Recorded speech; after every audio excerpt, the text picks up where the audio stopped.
స్థలాన్ని కొంతమంది కబ్జా చేస్తున్నారనే నెపంతో గత కొద్ది నెలలుగా ఇక్కడ సమస్యాత్మకంగా కొన్ని నడుస్తూ ఉన్నాయి.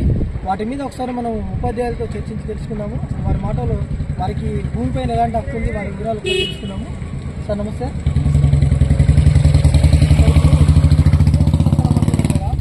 ఉద్యోగస్తుల స్థలం అనడానికి మీ దగ్గర ఎలాంటి ఆధారాలు ఉన్నాయి?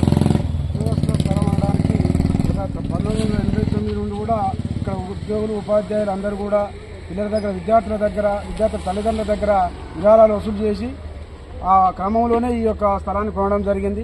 ఈ స్థలాన్ని కొన్నటువంటి సందర్భంలో 360 చదరపు గల స్థలాన్ని ఆ రోజు గ్రామ పంచాయతీకి 1992లో అప్పచెప్పినట్టు ఆధారాలు కూడా ఉన్నాయి.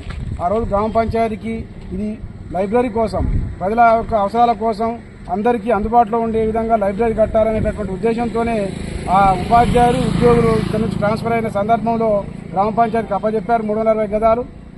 తర్వాత ఆ క్రమంలో దీన్ని వేరే వారికి కబ్జా చేసి వేరే వాళ్ళు డాక్యుమెంట్ సృష్టించి దీన్ని తీసుకున్నటువంటి సందర్భం ఉంది. ఆ సందర్భంలోనే మేము కర్ణన్ గారు మన జిల్లా కలెక్టర్ గారు ఉన్నప్పుడు వారిని కూడా ఉపాధ్యాయ ఎమ్మెల్సీ నర్సిరెడ్డి గారి ఆధ్వర్యంలో కలవడం జరిగింది. వారు కూడా చాలా స్పష్టంగా ఇది ఉపాధ్యాయుల భవనం వారికి మాత్రమే చెందుతుందని వారు మాకు హామీ ఇవ్వడం జరిగింది. ఆ సందర్భంలోనే ఎప్పుడైతే మన ధరణి పోర్టబుల్లో ఇక్కడ ఉన్నటువంటి కొంతమంది వాళ్ళ పేరు మీద ఇది సృష్టించి దాన్ని డాక్యుమెంట్ చేసుకున్నటువంటి సందర్భాలు ఉన్నాయి. ఒకవేళ మీరు డాక్యుమెంట్ చేయాలంటే ఈ లేఅవుట్ తీయాలి, గ్రామ పంచాయతీ యొక్క పర్మిషన్ తీసుకోవాలి, ప్లాట్ చేయాలి, దాంట్లో రూల్ తీయాలి. అప్పుడు మాత్రమే ఈ యొక్క లేఅవుట్ను వాళ్ళు అమ్ముకునేటటువంటి అవకాశం ఉంది. ఇక్కడ ఉన్నటువంటి స్థలం అంతా కూడా మనకు కనపడతా ఉంది. ఇది మన చాలా కమర్షియల్ సంబంధించినటువంటిది. అంటే దీనికి కమర్షియల్ సంబంధించినటువంటి సందర్భం ఉన్నప్పుడు వాళ్ళు ఆ యొక్క లేఅవుట్ని తీసి గ్రామ పంచాయతీ తీర్మానం చేసి తీసుకోవాలని నిబంధనలు ఉన్నాయి ప్రభుత్వం ప్రకారం. ఆ ఆదేశాలను ఏమాత్రం కూడా పాటించకుండా వాటన్నిటి తీవ్రంగా ఈరోజు కబ్జీ చేసుకుని ఈ యొక్క 360 కోట్లాది రూపాయలైనటువంటి స్థలాన్ని ఆక్రమించుకున్నందుకు బకాసులు కొంతమంది దీనికి ఆశపడతా ఉన్నారు. కాబట్టి దీన్ని తక్షణమే మేము కలెక్టర్ గారికి తర్వాత ఆర్టీఓ గారికి కూడా చెప్పడం జరిగింది. వెంటనే ఈ పనులు ఆపేయించాలని మేము కోరుతా ఉన్నాం. అదే సందర్భంలో మేము ఇంతకుముందు దేవరకొండ కోర్టులో కూడా వాళ్ళు మా మీద నోటీసులు కూడా పంపించడం జరిగింది. కృష్ణారెడ్డి తర్వాత నారాయణ తర్వాత నాకు ముగ్గురికి కూడా మాకు నోటీసులు పంపించారు.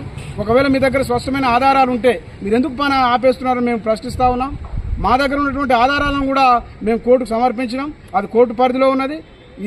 రేపు 27వ తారీఖు ఈ నెల 27వ తారీఖు కూడా అక్కడ వకాలత్తు సంబంధించినటువంటి మా కోర్టు లాయర్ కూడా అక్కడ వాదించే అవకాశాలు ఉన్నాయి. కాబట్టి అవి జరుగుతున్నటువంటి సందర్భంలో ఇలాంటి పనులు చేయడం అనేటటువంటిది కోర్టు ధిక్కరణ కిందకు వస్తుంది. కాబట్టి ఎవరైతే పనిచేస్తున్నారో ఆ మేస్త్రికి కానీ ఇక్కడ కబ్జా చేసినటువంటి వీళ్ళకు కూడా మేము ఒకటే చెప్తా ఉన్నాము, ప్రశ్నిస్తా ఉన్నాం. నిజంగా మీకు హక్కే ఉంటే ఎప్పుడో బిల్డింగ్ అయిపోవాలి. మీరు స్టార్ట్ చేసి కూడా 2-3 సంవత్సరాలు పైగా అవుతుంది. మరి ఎందుకు మీరు ఆపుతున్నారు? ఒకవేళ మీకు అన్ని ఆధారాలు ఉంటే మాకెందుకు నోటీసు పంపించారు? నిజంగా మా ఆధారాలు ఉంటే మమ్మల్ని కోర్టులకు ఈడ్చండి, బజార్కి ఈడ్చండి. మీరెవరు, మీ దగ్గర ఏం ఆధారాలు ఉన్నాయి, ఎందుకు ఆపుతారని మమ్మల్ని డైరెక్ట్ వచ్చి ప్రశ్నించండి. ఒకవేళ ఇక్కడ కన్స్ట్రక్షన్ జరుగుతుంది కదా, మీరే వచ్చి డిస్టర్బెన్స్ చేయకుండా మీరు కూడా అధికారుల ద్వారా నోటీసులు ఇచ్చేయాలి కదా, అలాంటివి ఏమైనా మీరు చేసిరా? చేసినాం. అధికారుల ద్వారా ఎండిఓ గారికి ఇచ్చినాం, కలెక్టర్ గారికి ఇచ్చినాం, ఆర్డీఓ గారికి ఇచ్చినాం. ఈ రోజు కూడా మేము గ్రామ పంచాయతీ సెక్రటరీ గారికి కూడా ఇచ్చి వారు కూడా ఈ రోజు నోటీస్ ఇచ్చి ఆగమని చెప్పి ఇది కోర్టు పరిధిలో ఉంది, కోర్టు ధిక్కరణకు వస్తుందని చెప్పడం కూడా జరిగింది. ఆ విధంగా వాళ్ళు ఇవన్నీ కోర్టు ధిక్కరణ కేసు పోకుండా ఆపేస్తే ఆ తర్వాత కోర్టుకి వచ్చిన తర్వాత మీరు ఏ విధంగా కూడా చేయాలని మేము కూడా దానికి లోబడి ఉంటామని కూడా చెప్తా ఉన్నాం. పోరాటం చేస్తూనే ఉన్నాం. ఏదో ఇప్పుడు కట్టడం వల్ల ఇప్పుడు వచ్చింది కాదు. గతంలో దీనికి తర్వాత ఈ కట్టడాలు జరుగుతున్నప్పుడే మేము ఇక్కడ వచ్చి బ్యానర్ కూడా కట్టడం జరిగింది. కొంతమంది బ్యానర్ కూడా తీసివేసినటువంటి సందర్భాలు ఉన్నాయి. అంటే బ్యానర్ని ఎందుకు తీసేసిరని ఆ రోజు మేము పోలీస్ స్టేషన్లో ఎండిఓ కూడా వినతిపత్రం ఇచ్చి ఆ గ్రామ కార్యదర్శి గారు కూడా మేము వినతిపత్రం ఇవ్వడం జరిగింది.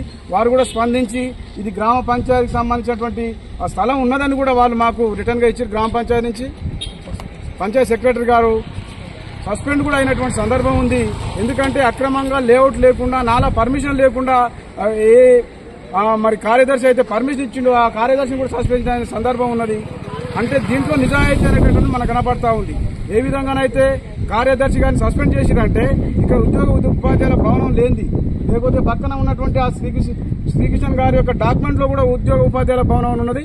కాబట్టి ఇవన్నీ కూడా మాకు ఆధారాలు ఉన్నాయి. వీటన్నిటిని కూడా కోర్టుకు సబ్మిట్ చేసినాము.